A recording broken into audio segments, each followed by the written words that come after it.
Once upon a time, it matters little when, and in a stalwart England, it matters little where, a fierce battle was fought. It was fought upon a long summer day when the waving grass was green. Many a wild flower formed by the almighty hand to be a perfumed goblet for the dew felt its enamelled cup filled high with blood that day, and shrinking dropped. Many an insect, deriving its delicate colour from harmless leaves and herbs, was stained anew that day by dying men, and marked its frightened way with an unnatural track. The painted butterfly took blood into the air upon the edges of its wings. The stream ran red. The trodden ground became a quagmire, whence, from sullen pools collected in the prints of human feet and horses' hoofs, the one prevailing hue still lowered and glimmered at the sun.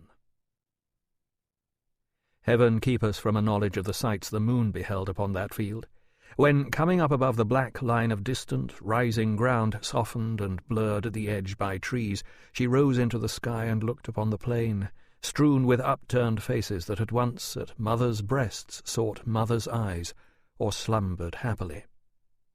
Heaven keep us from a knowledge of the secrets whispered afterwards upon the tainted wind that blew across the scene of that day's work, and that night's death and suffering.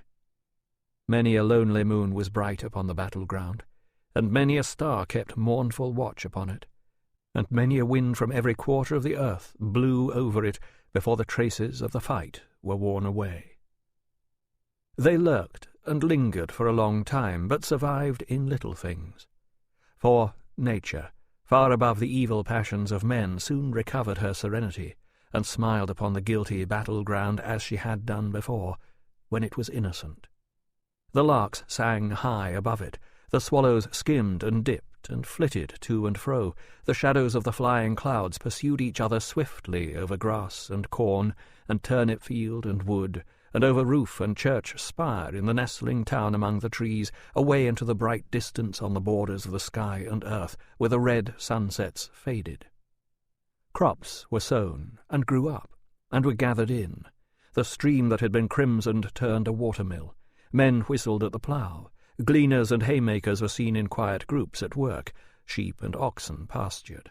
Boys whooped and called in fields to scare away the birds. Smoke rose from cottage chimneys. Sabbath bells rang peacefully. Old people lived and died.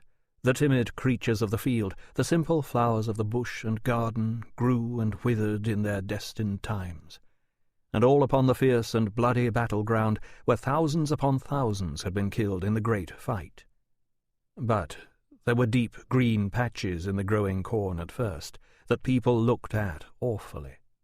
Year after year they reappeared, and it was known that underneath those fertile spots, heaps of men and horses lay buried, indiscriminately, enriching the ground. The husbandmen who ploughed those places shrunk from the great worms abounding there, and the sheaves they yielded were for many a long year called the battle sheaves and set apart, and no one ever knew a battle sheaf to be among the last load at a harvest home. For a long time every furrow that was turned revealed some fragments of the fight. For a long time there were wounded trees upon the battle-ground, and scraps of hacked and broken fence and wall where deadly struggles had been made, and trampled parts where not a leaf or blade would grow. For a long time no village girl would dress her hair or bosom with the sweetest flower from that field of death, and after many a year had come and gone, the berries growing there were still believed to leave too deep a stain upon the hand that plucked them.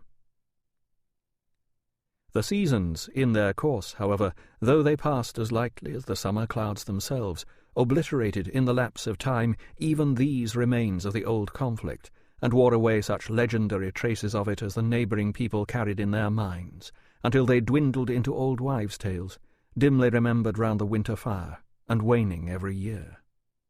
Where the wild flowers and berries had so long remained upon the stem untouched, gardens arose, and houses were built, and children played at battles on the turf.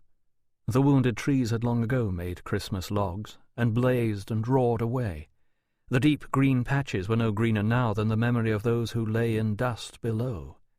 The ploughshare still turned up from time to time some rusty bits of metal, but it was hard to say what use they had ever served, and those who found them wondered and disputed. An old dinted corselet and a helmet had been hanging in the church so long that the same weak, half-blind old man who tried in vain to make them out above the whitewashed arch had marvelled at them as a baby. If the host slain upon the field could have been for a moment reanimated in the forms in which they fell, each upon the spot that was the bed of his untimely death, gashed and ghastly soldiers would have stared in, hundreds deep, at household door and window, and would have risen on the hearths of quiet homes, and would have been the garnered store of barns and granaries, and would have started up between the cradled infant and its nurse, and would have floated with the stream, and whirled round on the mill, and crowded the orchard, and burdened the meadow, and piled the rickyard high with dying men. So altered was the battle-ground, where thousands upon thousands had been killed in the great fight.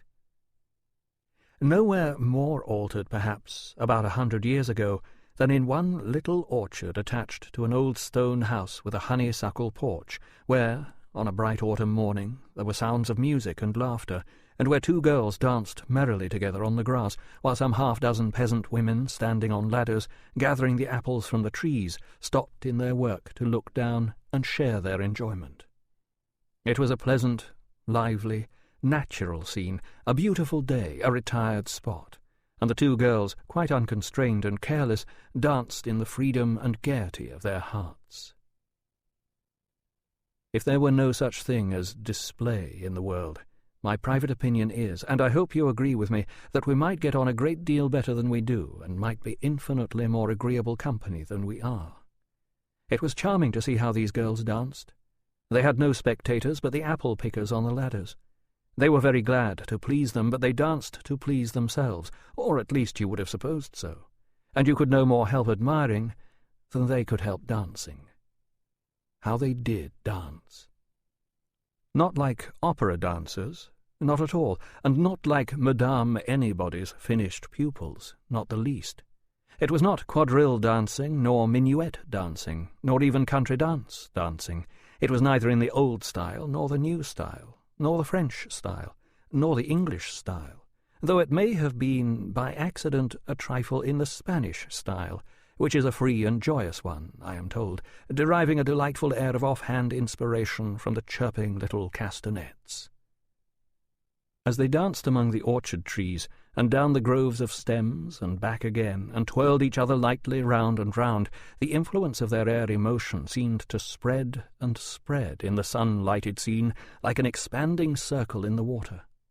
Their streaming hair and fluttering skirts, the elastic grass beneath their feet, the boughs that rustled in the morning air, the flashing leaves, the speckled shadows on the soft green ground, the balmy wind that swept along the landscape, glad to turn the distant windmill cheerily, everything between the two girls and the man and team at plough upon the ridge of land, where they showed against the sky as if they were the last things in the world, seemed dancing too.